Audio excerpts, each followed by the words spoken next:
I must have been 7 years old. It's Christmas morning. I'm so excited I could hardly sleep the previous night. I raced downstairs to the Christmas tree where I got a Super Mario video game where hero Mario travels through magical worlds to defeat enemy Bowser.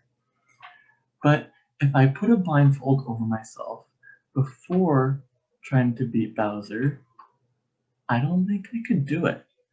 As a visual person, I need to see what I'm fighting against to know how to defeat him. Fast forward to today, I'm not worried about beating Bowser. I am worried about beating Influenza. I am the same visual person that I was several years ago in my youth, but how do you see Influenza?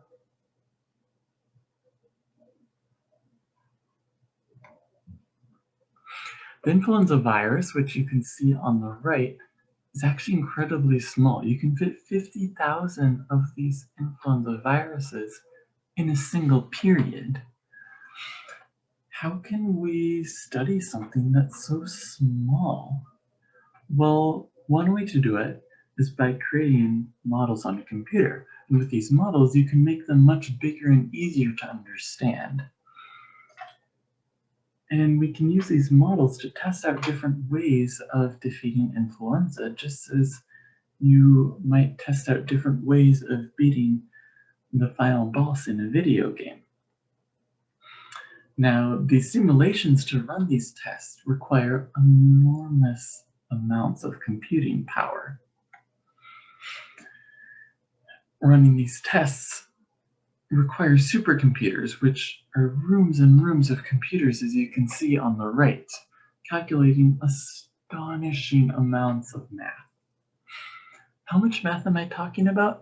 Well, if you took every person in America and you have them calculate math day and night, it would take them 2 years to calculate as much math as these supercomputers can run every second. Wow, think about that.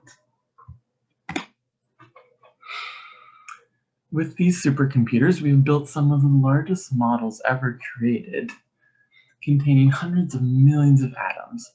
So seeing the simulations of these groundbreaking models, we've discovered new ways to attack influenza. Looking at these simulations, we've also learned a lot more about the chemistry and the biology of how influenza functions. Even though influenza is so small, we can use math and supercomputers to allow us to see what we're fighting against, and ultimately to help us defeat the final boss, influenza. Thank you.